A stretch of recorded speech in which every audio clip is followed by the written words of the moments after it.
Hello everyone, I'm your educator Amit. I'll be teaching in social studies, history, geography, economics and polity.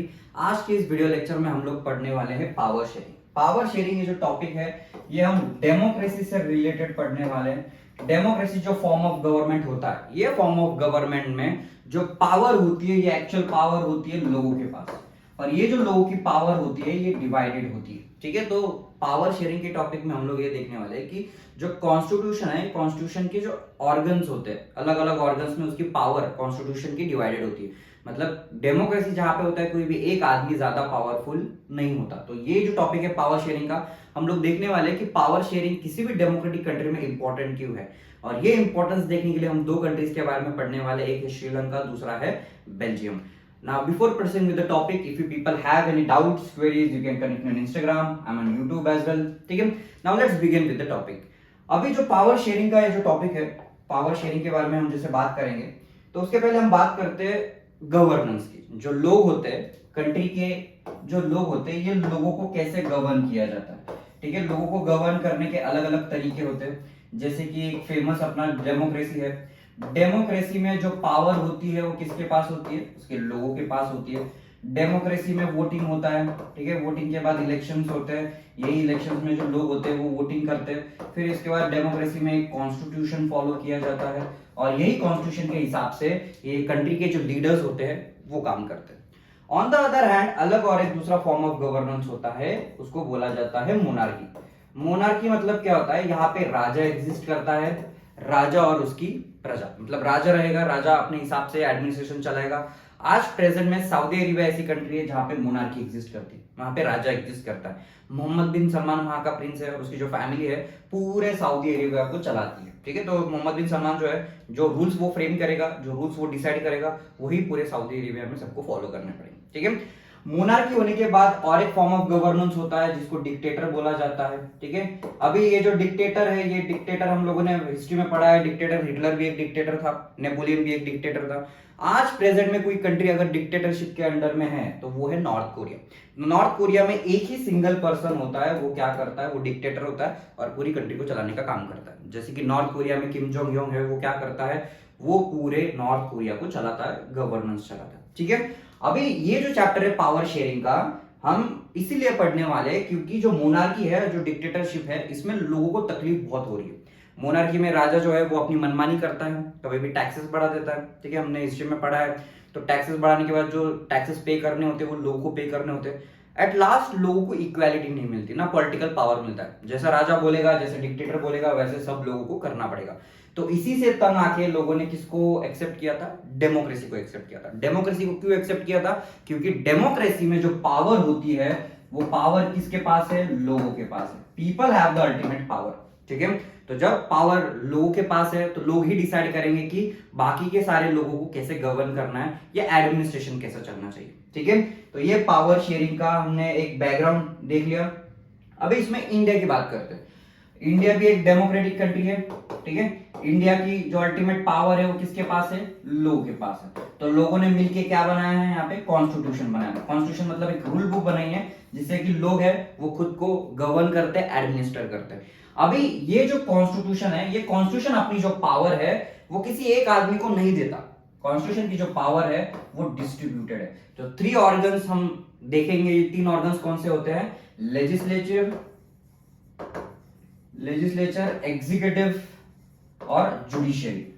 और ये जो तीन organs है, ये तीन ऑर्गन्स के पास अल्टीमेट पावर है, और कोई भी ऑर्गन एक दूसरे से ज्यादा सुपीरियर नहीं है। लेजिस्लेचर मतलब क्या? यहाँ पे लोकसभा और राज्यसभा रहेंगे, जहां पे डिबेट डिस्कशंस होते हैं, जहां पे जो लीडर्स होते हैं वो डिबेट डिस्कशन करते हैं, इंडिया के लिए लॉज बनाने का काम करते हैं। इसको लोकसभा राज्यसभा बोला जाता है। तो लेजिस्लेचर जो है ये इंडिया में लॉ बनाने का काम करता है, तो उसके पास भी एक पावर है।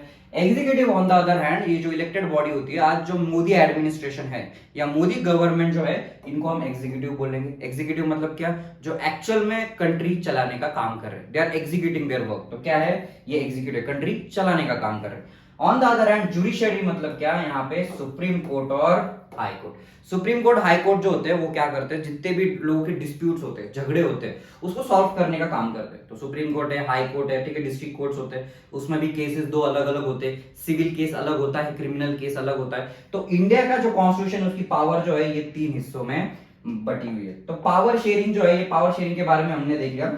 अभी ये दो कंट्रीज का एग्जांपल देखते हैं कि जो पावर शेयरिंग है वो जरूरी क्यों है। ये दो कंट्रीज के एग्जांपल से हमको पता चल जाएगा कि कोई भी कंट्री जो है, वो डेमोक्रेटिक कंट्री जो चल रही है, उसमें पावर शेयरिंग जो हो रहा है वो क्यों जरूरी है, लोगों के डिस्प्यूट्स क्यों हो रहे हैं, ये सारी चीजें हम ये चैप्टर में पढ़ेंगे।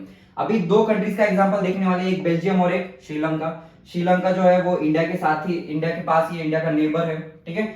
अभी जो श्रीलंका है और जो बेल्जियम है, दोनों के अलग अलग स्टोरीज है। श्रीलंका अपने पावर शेयरिंग को कैसे डील करता है, पावर शेयरिंग का उनका जो प्रॉब्लम होता है वो कैसे सॉल्व करता है। ऑन द अदर हैंड जो बेल्जियम है, ये बेल्जियम अपने कंट्री में उनकी पावर शेयरिंग का प्रॉब्लम कैसे सॉल्व करता है। तो पहले हम बात करते हैं बेल्जियम की। अभी बेल्जियम ये जो कंट्री है, ये बेल्जियम एक यूरोपियन कंट्री है, ठीक है। ये एक इतना छोटा कंट्री है कि जो अपना हरियाणा है उससे भी ज्यादा छोटा है, ठीक है। यहाँ पे जो पॉपुलेशन है वो कितनी है, 1 करोड़ पॉपुलेशन है। इतने तो यहाँ पे अपने महाराष्ट्र में जुहू बीच पे घूमने के लिए लोग आते हैं, ठीक है। इतना छोटा ये कंट्री है, और ये कंट्री बॉर्डर्स किसके साथ शेयर करता है, यहाँ पे आप लोग मैप में देख सकते हो, ये बेल्जियम है। बेल्जियम के नॉर्थ में नेदरलैंड है, उसके नॉर्थ ईस्ट में जर्मनी है, उसके साउथ में लग्जमबर्ग है, ठीक है, और यहाँ पे फ्रांस है। तो ये कंट्रीज उसके नेबर्स है। अभी ये जो कंट्री है, जो बेल्जियम की हम बात कर रहे हैं, यहाँ पे इतनी पॉपुलेशन एग्जिस्ट करती है। अभी इतनी सिटी मतलब क्या होता है, या इतनी पॉपुलेशन क्या होता है, इतनी पॉपुलेशन मतलब क्या, ऐसे लोग जो एक जगह पे बहुत टाइम से रह रहे हैं, उनका एक स्पेसिफिक कॉमन कल्चर है, उनके अलग से फूड हैबिट्स है, उनके एक कल्चर ड्रास्टिकली डिफरेंट हो जाता है। इसको हम क्या बोलेंगे, इथनिक पॉपुलेशन, ठीक है। इसका मीनिंग भी देख लेते हैं। और social division based on shared culture, मतलब एक ऐसा सोशल डिवीजन है जो सारे लोग वो कल्चर को क्या करते हैं, फॉलो करते हैं, इनका सेम कल्चर है। People belonging to the same ethnic group believe in their common descent because of the similarities of physical type of culture। मतलब जो लोग हैं, एक ही कल्चर के लोग एक दूसरे पे भरोसा तो करते हैं और एक जैसी ही प्रैक्टिसेस फॉलो करते हैं। तो बेल्जियम में भी क्या है, सेम इथनिसिटी वाले लोग एग्जिस्ट कर रहे हैं, ठीक है। अभी बात बेल्जियम के पॉपुलेशन की करते हैं कि बेल्जियम को हमने मैप देख लेते हैं, बेल्जियम में कंट्री में कौन से लोग एग्जिस्ट करते हैं, ठीक है। अभी ये जो ऊपर वाला पोर्शन आप लोग देख रहे हो, ये जो नॉर्थ वाला जो पोर्शन है, ठीक है, और ये नीचे जो है ये साउथ वाला पोर्शन, और यहाँ पे ये जो ब्लू कलर में शेडेड है ये जर्मनी स्पीकिंग पॉपुलेशन। अभी नॉर्थ में 59% जो है ये डच स्पीकिंग है। कितना है, 59% नॉर्थ में डच स्पीकिंग कम्युनिटी एग्जिस्ट करती है, ठीक है। और ये एरिया को फ्लेमिश एरिया बोला जाता है, और जो नीचे का जो एरिया है साउथ वाला, इसको वलोनिया बोला जाता है, वलोनिया, ठीक है, वोलोनिया, ठीक है। और यहाँ पे जो वोलोनिया का जो जगह है, ये वोलोनिया की जगह पे फ्रेंच स्पीकिंग पॉपुलेशन कितनी है, 40%। मतलब यहाँ पे 40% फ्रेंच है, और जो नॉर्थ में 59% डच एग्जिस्ट करते हैं। और यहाँ पे जो छोटा सा ब्लू कलर में पोर्शन आपको दिख रहा होगा जर्मनी, यहाँ पे जर्मन स्पीकिंग पॉपुलेशन, मतलब नॉर्थ में डच ज्यादा है, साउथ में फ्रेंच ज्यादा है, और यहाँ पे जर्मन स्पीकिंग पॉपुलेशन है जो कितनी है, 1% है। अभी जो ब्रसल्स है उसका जो कैपिटल है, यहाँ पे कैपिटल आपको दिख रहा होगा, ये जो ऑरेंज कलर में है ये कैपिटल है ब्रसल्स में, ये बेल्जियम का क्या है, कैपिटल। तो यहाँ पे भी जो पॉपुलेशन है वो क्या है, यहाँ पे डिफरेंट देखने को मिल रही है। अभी ये जो पॉपुलेशन है, यहाँ पे क्या बोला जा रहा है कि जो ब्रसल्स है, ये ब्रसल्स में 80% people speak French while 20% are Dutch speaking. मतलब यहाँ पे जो कैपिटल है, कैपिटल में जो 80% लोग है वो फ्रेंच में बात करते हैं, और 20% जो लोग है वो डच में बात करते हैं, ठीक है। तो मतलब अलग पॉपुलेशन, मतलब इनकी लैंग्वेज अलग है, इनका कल्चर अलग होगा, ठीक है, तो इनका माइंडसेट भी अलग रहेगा। तो इनका 80% जो होंगे वो डोमिनेंट होंगे, वो सोचेंगे कि हमको जैसा चाहिए वैसा कंट्री में चलना चाहिए। ऐसी चीजें होती है जैसे पॉपुलेशन अगर उनकी एक स्पेसिफिक कम्युनिटी की ज्यादा है। तो Dutch speaking community people are minority in the capital, मतलब ये जो डच लोग हैं इनकी पॉपुलेशन कैपिटल में कम है, पर मेजॉरिटी इनकी कंट्री में ज्यादा है, ठीक है। हमने जैसे देखा था कि जो फ्लेमिश एरिया है, फ्लेमिश एरिया में डच स्पीकिंग पॉपुलेशन ज्यादा थी, ठीक है। पर कैपिटल की अगर बात करेंगे, कैपिटल में फ्रेंच लोग ज्यादा है। French speaking community rich and powerful. अब ये जो फ्रेंच स्पीकिंग कम्युनिटी थी, ये बेल्जियम में सबसे ज्यादा पैसे वाले लोग हैं, ठीक है, सबसे ज्यादा रिच है, ज्यादा स्टेट्स ओन करते हैं। तो ऑब्वियसली वो भी डिसीजन मेकिंग में क्या करेंगे, वो सोचेंगे कि हम जो बोल रहे हैं वही होना चाहिए, जर्मन स्पीकिंग पॉपुलेशन ने वही फॉलो करना चाहिए जो हम चाहेंगे, डच लोगों ने भी वही फॉलो करना चाहिए जो हम चाहेंगे। ऐसा माइंडसेट यहाँ पे लोगों का होता है, ठीक है। This led to the tensions between the Dutch speaking and French speaking, और इसी की वजह से झगड़ा शुरू हो गया कौन से दो कम्युनिटीज के बीच में जिनकी पॉपुलेशन ज्यादा थी, जैसे कि डच है और फ्रेंच, ये दोनों के बीच में झगड़ा शुरू हो गया। अभी यहाँ पे झगड़ा शुरू होने का क्या रीजन हो सकता है कि जैसे पावर होती है, राइट, कंट्री कौन चलाएगा, कंट्री कैसे चलेगी, किसके हिसाब से चलेगी, पावर किसके पास होगी, कौन से प्रैक्टिसेस लाए जाएंगे, फॉलो किए जाएंगे, गवर्नमेंट कौन से पॉपुलेशन को ज्यादा भाव देगी या कम भाव देगी, ये सारी चीजों की वजह से दो लोगों के बीच में झगड़ा शुरू हो जाता है। इन द सेम वे आपके घर में अगर दो भाई होते हैं तो दो भाई, एक पेरेंट्स अगर एक भाई को कोई साइकिल गिफ्ट कर देते हैं तो दूसरा भाई नाराज हो जाता है, उसको भी साइकिल चाहिए होती है। In the same way country में जो पॉपुलेशन होती है, अगर अलग अलग कल्चर की पॉपुलेशन है तो वो भी गवर्नमेंट से नाराज हो जाती है अगर एक स्पेसिफिक कल्चर को ज्यादा कुछ गिफ्ट दे दिए तो। ठीक है, तो यहाँ पे अभी बात करते हैं श्रीलंका। अभी श्रीलंका जो है ये इंडिया का नेबरिंग कंट्री है, ठीक है, इंडिया के पास है, एक आइलैंड नेशन है श्रीलंका बेसिकली। और श्रीलंका जो है प्रेजेंट में इकोनॉमिक क्राइसिस में चल रहा है, बैंकरप्सी में चल रहा है श्रीलंका, क्योंकि वहां पे पॉलिटिकल क्राइसिस चल रहे थे श्रीलंका में, राइट। अभी श्रीलंका जो है ये आइलैंड नेशन है, ठीक है, ये इंडिया है, इंडिया के यहाँ पे पास में ये श्रीलंका है। इसको आइलैंड नेशन बोला जाता है। आइलैंड नेशन क्यों? क्योंकि चारों तरफ से ये पानी से घिरा हुआ है। Okay, island nation in the southern coast in Tamil Nadu, population is about 2 crore. Sri Lanka, इसकी पॉपुलेशन कितनी बताई जा रही है? 2 CR, 2 करोड़ पॉपुलेशन है यहाँ पे।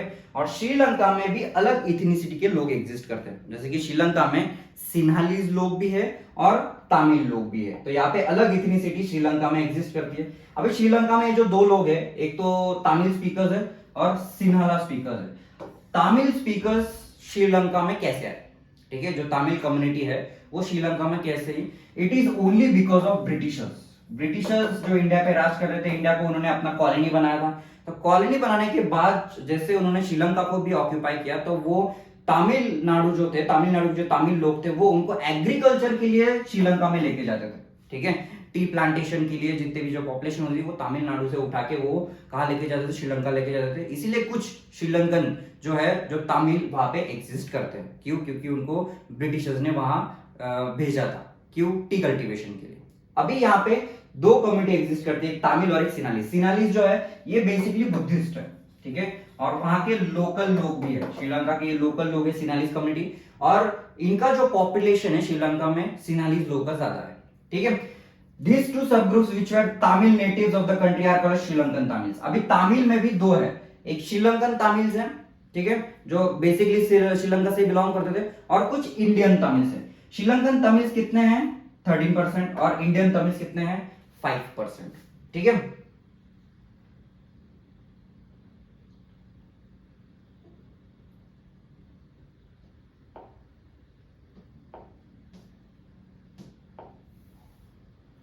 अभी रिलीजियस कॉम्पोजिशन की बात करते हैं कि श्रीलंका में क्या रिलीजियस कॉम्पोजिशन है। सिनाली जो है वो जो बुद्धिस्ट कम्युनिटी से बिलोंग करते हैं, उनकी पॉपुलेशन 74% है। हिंदूज और मुस्लिम्स जो है उनकी पॉपुलेशन जो तमिल में बात करते हैं वो 18% है, और जो क्रिश्चियंस है वो कितने हैं? 7% है, जो तमिल में भी बात करते हैं और सिनालीज में भी बात करते हैं। अभी यहाँ पे इमेजिन करो कि दो लोगों के बीच में अगर झगड़ा होता है, फॉर एग्जाम्पल हमने बेल्जियम का केस देखा, बेल्जियम के केस में डच और फ्रेंच के बीच में झगड़ा चल रहा है।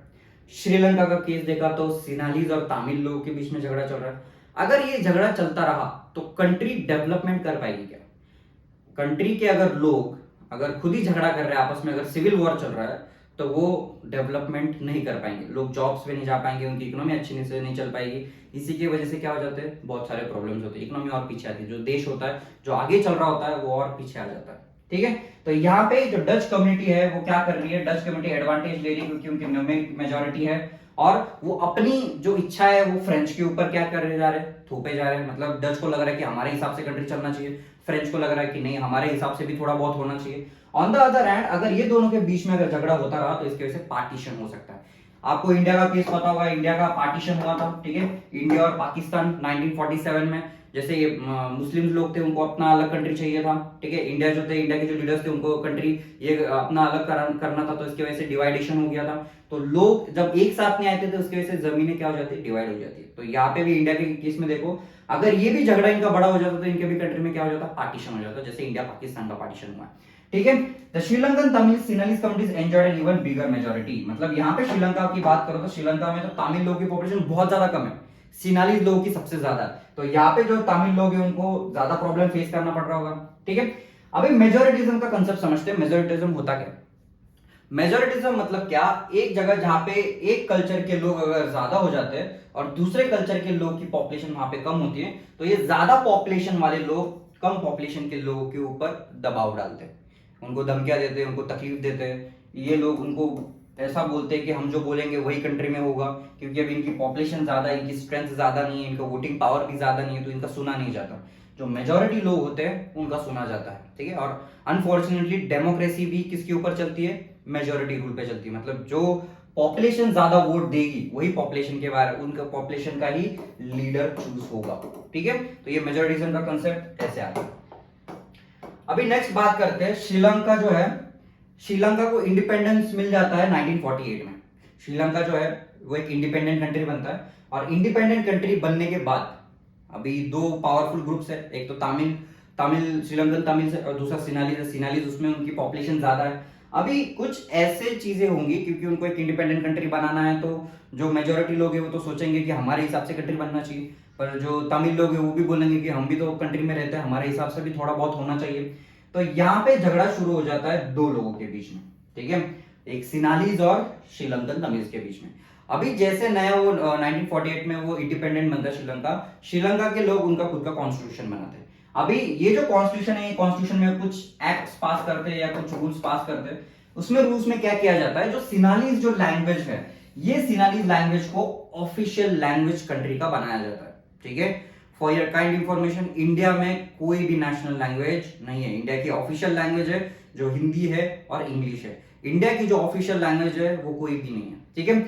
अभी यहाँ पे जो सिनालीज है उन्होंने क्या कर दिया, तमिल लोगों को इग्नोर करके अपनी ही कंट्री के सिनालीज लोगों का लैंग्वेज उसने उनको नेशनल लैंग्वेज डिक्लेयर कर दिया। अभी जो तमिल लोग हैं उनको ऐसा फील होगा कि हमारी भी तो लैंग्वेज है, हमारी भी लैंग्वेज को भी नेशनल लैंग्वेज बनानी चाहिए। अभी इंडिया में नेशनल लैंग्वेज क्यों नहीं बना है? क्योंकि इंडिया में बहुत सारे लैंग्वेजेस है, किसकी लैंग्वेज को नेशनल लैंग्वेज बनाएंगे, इसलिए इंडिया की कोई नेशनल लैंग्वेज नहीं है। सिनालीज वेर गिवन प्रेफरेंशियल ट्रीटमेंट। अभी यहाँ पे कॉन्स्टिट्यूशन में ऐसे चेंजेस किए गए जिसमें जो सिनालीज जो लोग है, सिनालीज कम्युनिटी के जो लोग हैं, उनको गवर्नमेंट और यूनिवर्सिटीज में प्रेफरेंसेस मिलेंगे। गवर्नमेंट जॉब्स में उनको पहले लिया जाएगा, जो यूनिवर्सिटीज है उनको जल्दी एडमिशन मिलेगा। और यहाँ पे एक प्रेफरेंशियल ट्रीटमेंट किसको दी जा रही है? बेसिकली बस सिनालीज लोगों को। अभी तमिल लोगों को यहाँ पे भी एलिनेटेड फील होगा, उनको लगेगा कि हम तो कंट्री में हम भी तो रहते हैं, हमको प्रेफरेंशियल ट्रीटमेंट क्यों नहीं मिल रही है। नेक्स्ट जो नया कॉन्स्टिट्यूशन है, ये नए कॉन्स्टिट्यूशन में ऐसे प्रोविजंस बनाए जाते हैं जिससे कि जो उनका जो बुद्धिज्म जो कल्चर है, जो रिलीजन है, उसको ही प्रोटेक्ट किया जाए। ऐसे प्रोविजंस कॉन्स्टिट्यूशन में बनाए जा रहे हैं। तो यहाँ पे तमिल लोगों को भी लगेगा कि हमारा भी तो रिलीजन है, हमारे रिलीजन को भी क्या करना चाहिए, प्रोटेक्ट करना चाहिए, प्रिजर्व करना चाहिए। यहाँ पे बस तुम बुद्धिज्म को ही प्रोटेक्ट कर रहे हो, बाकी रिलीजन भी तो है, ठीक है।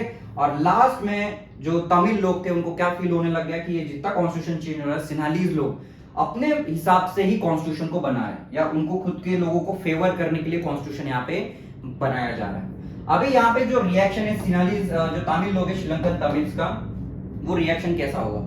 अभी ऑब्वियसली उनको लगेगा कि जो सिनालीज लोग हैं वो हमको पसंद नहीं करते, या they are not sensitive towards our culture, उनको उनके हिसाब से ही कंट्री चलानी है, या सिनालीज लोगों को ही प्रायोरिटी देनी है, या उनको ही प्रेफरेंस देना है। They felt that the constitution government policy denied them equal political rights. उनको ऐसा लगने लग गया कि जो नया कॉन्स्टिट्यूशन है वो उनको इक्वल राइट्स नहीं देता, इक्वल पॉलिटिकल राइट्स नहीं देता, ठीक है। तो इसलिए श्रीलंकन तमिल जो थे उन्होंने एक स्ट्रगल स्टार्ट कर दिया, एक प्रोटेस्ट, एक फाइट शुरू कर दी, जिसमें उन्होंने क्या डिमांड रखी कि उनका जो तमिल लैंग्वेज है वो भी ऑफिशियल लैंग्वेज बनाया जाए। उसके बाद उनको रीजनल ऑटोनॉमी मिलनी चाहिए। ऑटोनॉमी मतलब बेसिकली क्या होता है? फ्रीडम होता है। मतलब इनका क्या मानना था, श्रीलंकन तमिल क्या बोल रहे थे कि जहां पे भी तमिल लोगों की पॉपुलेशन ज्यादा है वो एरियाज में लीडर तमिल का ही होना चाहिए, सिनालीज लोगों का नहीं होना चाहिए। तो ये डिमांड्स उनकी थी। और उनकी और एक डिमांड क्या थी? Equal opportunity. मतलब जो अपॉर्चुनिटी सिनालीज लोगों को मिल रही है वही अपॉर्चुनिटी तमिल लोगों को भी मिलनी चाहिए, ठीक है।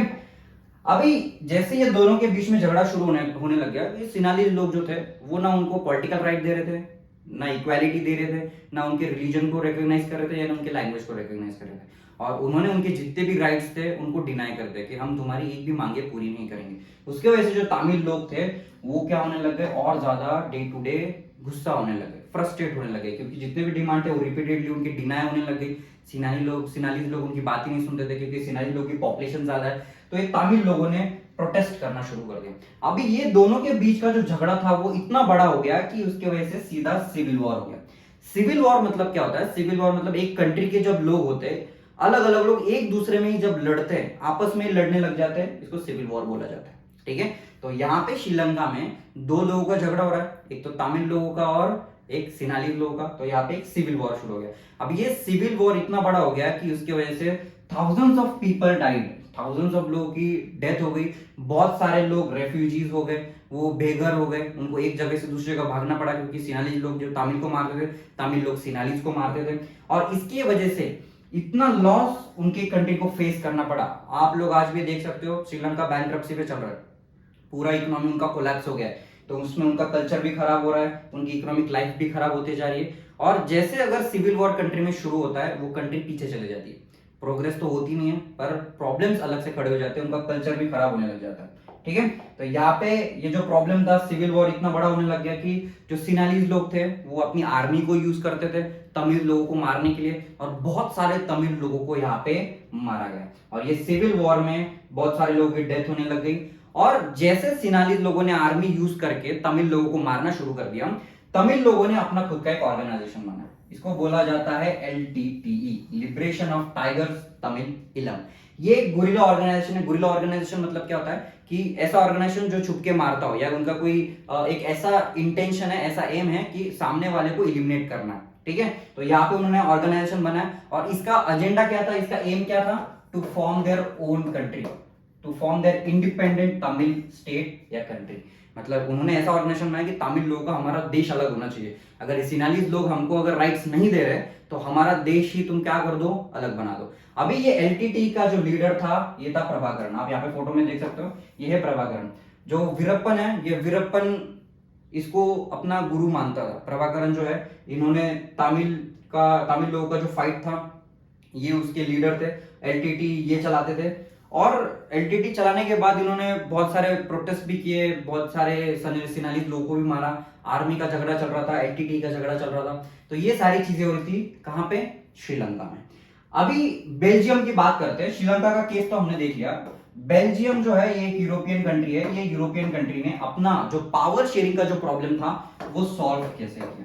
इन्होंने कंट्री में अपना जो पावर शेयरिंग का जो प्रॉब्लम है वो कैसे सॉल्व कर रहे हैं? श्रीलंका तो अपना पावर शेयरिंग का प्रॉब्लम सॉल्व करने में फेल हो गया। आप लोगों ने देखा, सिविल वॉर हो गया, तमिल झगड़ा कर रहे सिनालीज से, इसमें सिनालीज लोगों की भी डेथ हो रही है, तमिल लोगों की भी डेथ हो रही है। ठीक है, तो मतलब टोटल लॉस वहां पे देखा जाए। पर बेल्जियम क्या करता है वो देखते हैं। बेल्जियम जो है, उनके चेंजेस इंट्रोड्यूस करने के लिए 4 कॉन्स्टिट्यूशन अमेंडमेंट्स करता है। 4 कॉन्स्टिट्यूशन अमेंडमेंट मतलब कॉन्स्टिट्यूशन में कुछ चेंजेस इंट्रोड्यूस करता है, वो चेंजेस हम देखते हैं। ठीक है, अभी क्या चेंजेस है ये? First, constitution prescribe number of Dutch and French speaking ministers shall be equal in central government. मतलब इन्होंने एक सेंट्रल गवर्नमेंट बनाया, एक स्टेट गवर्नमेंट बनाया, और एक कम्युनिटी गवर्नमेंट बनाया। अभी जो सेंट्रल गवर्नमेंट है, ये सेंट्रल गवर्नमेंट में 50% मेंबर्स डच के रहेंगे और 50% मेंबर्स फ्रेंच के रहेंगे।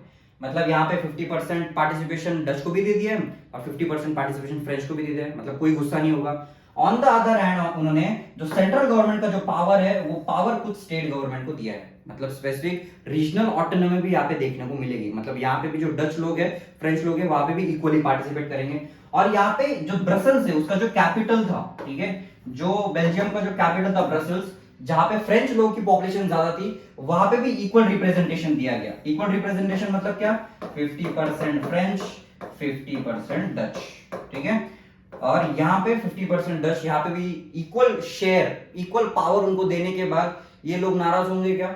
नहीं होंगे, क्योंकि यहाँ पे जो पावर है वो इक्वली शेयर हो गई। और लास्ट में यहाँ पे कम्युनिटी गवर्नमेंट बनाया जा रहा है। मतलब कम्युनिटी गवर्नमेंट, फ्रेंच का कम्युनिटी गवर्नमेंट अलग होगा, जर्मन का कम्युनिटी गवर्नमेंट अलग होगा, डच का अलग होगा, और इनके जो प्रॉब्लम्स होंगे वो कम्युनिटी गवर्नमेंट संभालेगा। उनके कल्चर के रिलेटेड प्रॉब्लम्स और अपने कल्चर से रिलेटेड प्रॉब्लम से कम्युनिटी गवर्नमेंट सॉल्व करेगा। और ये जो कम्युनिटी गवर्नमेंट होगा, ये हर जगह पे होगा, सेंट्रल लेवल पे होगा, स्टेट लेवल पे भी होगा और रीजनल लेवल पे भी होगा। ठीक है, अभी ये जो बेल्जियम का जो मॉडल है, भले ही ये बेल्जियम का मॉडल बहुत ज्यादा कॉम्प्लेक्स है, पर ये जो मॉडल है ये सक्सेसफुल हुआ है।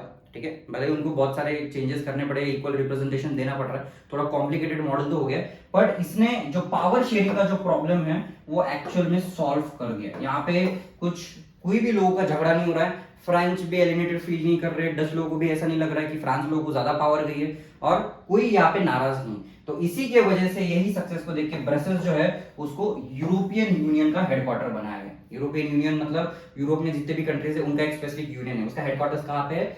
बेल्जियम में, ठीक है, ब्रसेल्स में, सिटी ब्रसेल्स है, बेल्जियम कंट्री है। ओके, अभी ये सारी चीजों से हम क्या सीखे, व्हाट इज द लर्निंग या कंक्लूजन क्या निकाल सकते हैं हम, कि दोनों श्रीलंका भी देखो और बेल्जियम भी देखो, ठीक है, एक श्रीलंका कंट्री देख लिया, श्रीलंका कंट्री के बाद बेल्जियम देख लिया, ये दोनों कंट्रीज जो है ये दोनों डेमोक्रेसीज है, दोनों में पावर लोगों के पास है, पर लोगों ने पावर जो है एक जगह पे शेयर की है और दूसरी जगह पे पावर शेयरिंग नहीं हुआ है। तो जिसने पावर शेयर नहीं किया है वो कंट्री की हालत तुम देख सकते हो कि सिविल वॉर वहां पे चल रहा था और आज तक वो कंट्री बैंकरप्सी में चल रहा है, और बेल्जियम जो है वो डेवलप्ड नेशंस में आता है, ठीक है। But they dealt with the question of power sharing differently, मतलब ये दोनों ने अपना पावर शेयरिंग का जो प्रॉब्लम था वो अलग सॉल्व किया है। तो ये दोनों के बारे में देख लिया, जो श्रीलंका था वो श्रीलंका फेल हो गया क्योंकि उसने पावर शेयर नहीं की, but on the other hand Belgium ने एक कॉम्प्लेक्स मॉडल अप्लाई कर दिया, पर उनके यहाँ पे जो सॉल्यूशन था पावर शेयरिंग का वो निकल के बाहर आ गया, ठीक है, पर श्रीलंका फेल हो गया। अभी यहाँ पे पावर शेयरिंग की हम बात करेंगे तो क्या रीजन होने चाहिए, कि व्हाट आर द रीजंस कि हमने पावर शेयर करनी चाहिए। पहला रीजन तो है कि ये जो है बेटर आउटकम्स या बेटर रिजल्ट्स देता है, क्योंकि जब तुम पावर शेयर करते हो तो उसके वजह से जो कॉन्फ्लिक्ट्स होते हैं, जो झगड़े होते हैं, ये झगड़े कम हो जाते हैं, ठीक है, क्योंकि कंट्री के जो लोग हैं अगर उनको लगेगा कि हमको हमारे ही कंट्री में अगर राइट्स नहीं मिल रहे, पॉलिटिकल पावर नहीं मिल रही, तो लोग झगड़े करेंगे।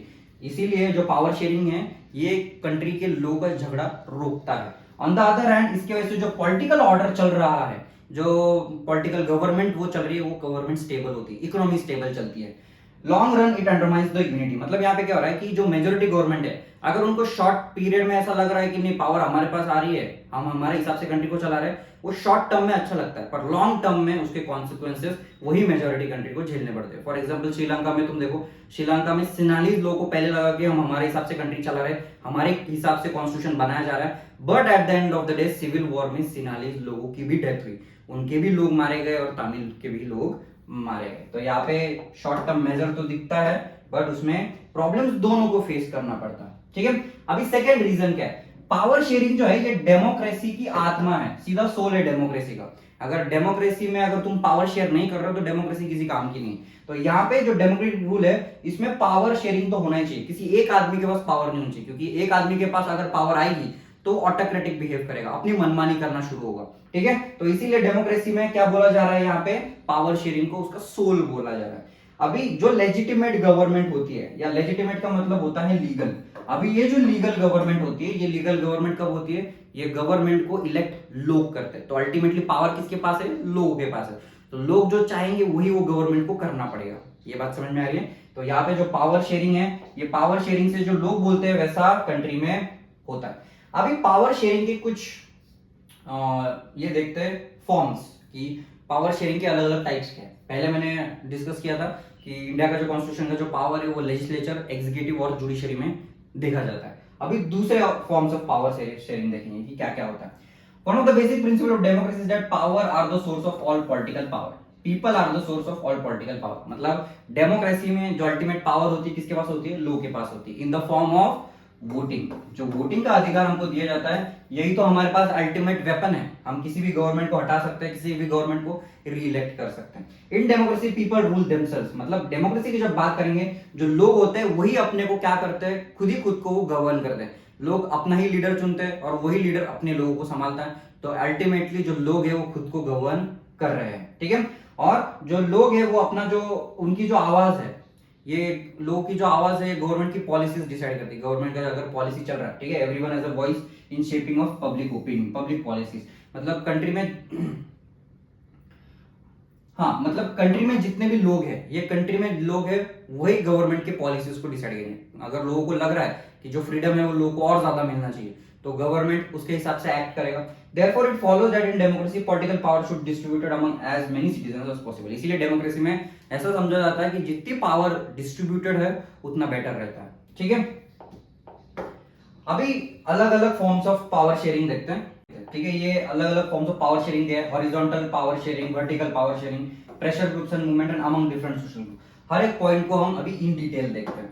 अभी ये पॉइंट में क्या दिया कि पावर शेयरिंग, पहला इसमें क्या दिया जो हमने पहले ही स्टार्टिंग में पढ़ा था कि जो पावर होती है हॉरिजॉन्टली डिस्ट्रीब्यूटेड। हॉरिजॉन्टल मतलब क्या होता है, जो स्लिपिंग लाइन होता है उसको हम हॉरिजॉन्टल बोलते हैं। तो यहाँ पे भी क्या है, ये हॉरिजॉन्टल पावर, लेजिस्लेचर, एग्जीक्यूटिव और जुडिशरी। लेजिस्लेचर के बारे में बताया था मैंने, लेजिस्लेचर में 2 हाउसेज होते हैं। कौन से 2 हाउसेज है, लोकसभा और राज्यसभा। इंडिया में जितने भी रूल्स रेगुलेशंस बनाए जाते हैं, उसका डिबेट डिस्कशन होता है, वो कहाँ पे होता है, वो लेजिस्लेचर में होता है। On the other hand executive के बारे में मैंने क्या बताया था, एग्जीक्यूटिव मतलब जो गवर्नमेंट, आज मोदी एडमिनिस्ट्रेशन है या मोदी गवर्नमेंट है, वो एग्जीक्यूटिव का काम कर रहा है, वो कंट्री को चलाने का काम करते हैं। और जुडिशरी जो होता है, ये जुडिशरी मतलब क्या, जो सुप्रीम कोर्ट, हाई कोर्ट होते हैं, जो एक्चुअल में जो झगड़े होते हैं, डिस्प्यूट्स होते हैं, ये डिस्प्यूट सॉल्व करने का काम ये जुडिशरी करता है। और जो जुडिशरी जो है, ये एग्जीक्यूटिव के काम में इंटरफेयर नहीं कर सकता, एग्जीक्यूटिव के काम में इंटरफेयर नहीं कर सकता, एग्जीक्यूटिव लेजिस्लेचर के काम में इंटरफेयर नहीं कर सकता। मतलब उनकी जो पावर्स है वो क्या है, डिवाइडेड है। तो ये एक पावर शेयरिंग होता है।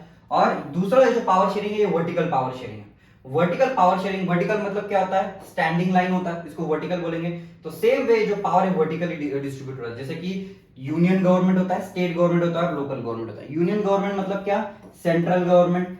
इंडिया में भी सेंट्रल गवर्नमेंट है, जहां पे प्राइम मिनिस्टर हेड होता है। आज मोदी जो है वो पूरे इंडिया को रेगुलेट करते हैं। On the other hand state government, अगर स्पेसिफिक स्टेट की बात करें, अगर महाराष्ट्र स्टेट की बात करें, तो हर एक स्टेट में क्या होता है, एक चीफ मिनिस्टर होता है। तो महाराष्ट्र का चीफ मिनिस्टर आज कौन है, एकनाथ शिंदे है। लोकल गवर्नमेंट मतलब यहाँ पे विलेज की बात हो रही है, विलेज में जो हेड होता है वो कौन होता है, सरपंच होता है। ठीक है, तो ये जो पावर शेयरिंग है, ये पावर शेयरिंग वर्टिकली भी डिस्ट्रीब्यूटेड है। जैसे कि जो प्राइम मिनिस्टर है वो चीफ मिनिस्टर के काम में इंटरफेयर नहीं कर सकते, जो चीफ मिनिस्टर है वो सरपंच के काम में इंटरफेयर नहीं कर सकता। तो इसमें क्या, इसको क्या बोला जा रहा है, इसको पावर शेयरिंग बोला जा रहा है, वर्टिकल पावर शेयरिंग। ठीक है, अभी इंडिया जो है ये 3 टायर स्ट्रक्चर फॉलो करता है। 3 टायर स्ट्रक्चर मतलब एक सेंट्रल लेवल की गवर्नमेंट अलग होती है, स्टेट लेवल की गवर्नमेंट अलग होती है और लोकल लेवल की गवर्नमेंट। इनके जो लीडर्स होते हैं वो भी अलग होते हैं। सेंट्रल लेवल पे प्राइम मिनिस्टर होता है, स्टेट लेवल पे चीफ मिनिस्टर होता है और लोकल लेवल पे सरपंच होता है। ठीक है, जो सरपंच होता है वो पूरे गांव का काम देखता है, एडमिनिस्ट्रेशन देखता है। जो स्टेट लेवल का एडमिनिस्ट्रेशन चीफ मिनिस्टर देखता है। हर एक स्टेट का अलग अलग चीफ मिनिस्टर होता है। महाराष्ट्र हो गया, गुजरात हो गया, हर एक स्टेट का क्या होगा, चीफ मिनिस्टर अलग होगा। अभी नेक्स्ट है अमंग डिफरेंट सोशल ग्रुप्स। अभी अलग अलग सोशल ग्रुप्स भी इंडिया में ऑपरेट करते हैं, उनके पास भी कुछ पावर्स होती है। जैसे कि कुछ वुमेन ग्रुप्स होते हैं या सोशली वीकर सेक्शन के भी ग्रुप्स होते हैं। जो बैकवर्ड कास्ट की जो कम्युनिटीज होते हैं उनको रिजर्वेशन दिया जाता है, ठीक है, उनको भी इक्वल रिप्रेजेंटेशन मिलना चाहिए। ऑन द अदर हैंड जो वुमेन है उनके लिए भी कुछ सीट्स रिजर्व्ड होती है। तो ये जो ग्रुप्स होते हैं वो उनको जो इक्वालिटी नहीं मिली है या उनके जो नीड्स होते हैं वो गवर्नमेंट को बताने का काम करते हैं। तो इनके पास भी एक क्या है, एक पावर है जो गवर्नमेंट को वो क्या कर सकते हैं, प्रोटेस्ट टू प्रेशराइज कर सकते हैं कि उनकी भी जरूरतें पूरी होनी चाहिए। जैसे बैकवर्ड कास्ट के जो लोग हैं उनके जो पूर्वज है उन्होंने बहुत ज्यादा एक्सप्लॉयटेशन फेस किया है, तो मेन स्ट्रीम सोसाइटी के साथ में वो नहीं थे, उनको बैकवर्ड बोला जाता था। तो उनकी भी जरूरतें उन्होंने गवर्नमेंट के सामने रखी कि हमको भी फ्रीडम चाहिए, हमको भी इक्वालिटी मिलनी चाहिए। तो उनकी आवाज को उन्होंने उठाया। फिर वुमेन जो है वो भी अपने आवाज को उठाते। तो ये सोशल ग्रुप होता है, वो क्या करते हैं, गवर्नमेंट के ऊपर प्रेशर क्रिएट करते हैं, जिससे कि गवर्नमेंट जो है उनकी जरूरतें पूरे कर देता है। अभी यहाँ पे जो ग्रुप्स होते हैं, ये ग्रुप्स में वुमेन जो है, वुमेन ने भी प्रोटेस्ट किए बहुत सारे कि उनको भी इक्वालिटी मिलनी चाहिए, इक्वल अपॉर्चुनिटी मिलनी चाहिए। जितना मेल मेंबर्स को अपॉर्चुनिटी मिल रही है उतनी अपॉर्चुनिटी फीमेल्स को भी मिलनी चाहिए। जितना मेल्स को सैलरी मिल रही है उतनी सैलरी फीमेल को भी मिलनी चाहिए। ठीक है, तो ये अलग अलग सोशल ग्रुप्स एग्जिस्ट करते हैं। अभी नेक्स्ट है पॉलिटिकल पार्टीज के बीच में जो पावर होती है, शेयर होती है। अभी यहाँ पे कोएलिशन गवर्नमेंट का कंसेप्ट आता है। कोएलिशन गवर्नमेंट के बारे में आपको पता होगा। कोएलिशन गवर्नमेंट मतलब क्या होती है कि जब एक पॉलिटिकल पार्टी कोई भी इलेक्शन में उनको पूरे मेंबर्स उनके अगर इलेक्ट होके नहीं आते तो उनको दूसरे पॉलिटिकल पार्टी का सहारा लेना पड़ता है। तो इसको कोएलिशन गवर्नमेंट बोला जाता है। फॉर एग्जांपल अभी का जो लोकसभा इलेक्शन हुआ 2024 का, इसमें जो बीजेपी था, बीजेपी को वोट्स 300 क्रॉस उनके नहीं हुए, बट उनको दूसरे जो पॉलिटिकल पार्टीज थे उनका सपोर्ट लेना पड़ा, तभी उन्होंने नेशनल लेवल पे अपना खुद का गवर्नमेंट बनाया। अभी अगर ये दो पॉलिटिकल पार्टीज अगर सपोर्ट छोड़ दे तो बीजेपी गवर्नमेंट गिर जाएगी। ठीक है, तो यहाँ पे कंसेप्ट आता है कोएलिशन गवर्नमेंट का। कोएलिशन गवर्नमेंट मतलब क्या, अभी जो पावर है वो अलग अलग पॉलिटिकल पार्टीज के पास भी है। मतलब अगर कोएलिशन गवर्नमेंट बन रही है तो बीजेपी अकेला अपना डिसीजन नहीं ले सकता, दो दूसरे जो पार्टीज है जिनके साथ उन्होंने अलायंस किया है, जिन्होंने अपनी सरकार सेटअप की, तो उनका भी उनको सुनना पड़ेगा। ठीक है, तो गवर्नमेंट पे ये भी लोग प्रेशराइज कर रहे हैं। अभी इससे क्या हो जाता है, कोलिशन गवर्नमेंट की वजह से क्या हो जाता है कि यहाँ पे जो दूसरे पॉलिटिकल पार्टीज है उनको भी गवर्नमेंट में आने का चांस मिलता है। जो छोटे छोटे पॉलिटिकल पार्टीज होती है जिनके कुछ मेंबर्स इलेक्ट होके आते हैं, उनको भी यहाँ पे सरकार में रहने का मौका मिलता है। ठीक है, तो ये क्या है, कोलिशन गवर्नमेंट। अभी नेक्स्ट है among interest groups. Among interest group मतलब क्या कि सोसाइटी में जो अलग अलग ट्रेडर्स होते हैं, अलग अलग इंडस्ट्रियलिस्ट होते हैं, वर्कर्स होते हैं, रेलवे वर्कर्स होते हैं, माइनिंग वर्कर्स होते हैं, ये सारे वर्कर्स अपना ट्रेड यूनियन बनाते हैं। क्या करते हैं, अपना यूनियन बनाते हैं। फॉर एग्जांपल अगर इंडस्ट्रीज लोगों को कुछ प्रॉब्लम होने लग गया या गवर्नमेंट की पॉलिसीज उनको अच्छी नहीं लग रही, तो ये इंडस्ट्रियलिस्ट प्रोटेस्ट करेंगे। वर्कर्स जो है अगर उनको गवर्नमेंट की पॉलिसीज ठीक नहीं लग रही है तो वो क्या कर देते, स्ट्राइक कर देते, प्रोटेस्ट कर देते, और यही एक प्रेशर क्रिएट करते हैं गवर्नमेंट के ऊपर। अगर ये सारे लोगों ने प्रोटेस्ट करना शुरू कर दिया तो इकोनॉमिक एक्टिविटी रुक जाएगी। तो इकोनॉमिक एक्टिविटी रुकेगी तो गवर्नमेंट को उनके प्रॉब्लम्स सुनने पड़ेंगे, उनके प्रॉब्लम्स को सॉल्यूशन देना पड़ेगा। इसी को क्या बोला जा रहा है, अमंग डिफरेंट इंटरेस्ट ग्रुप।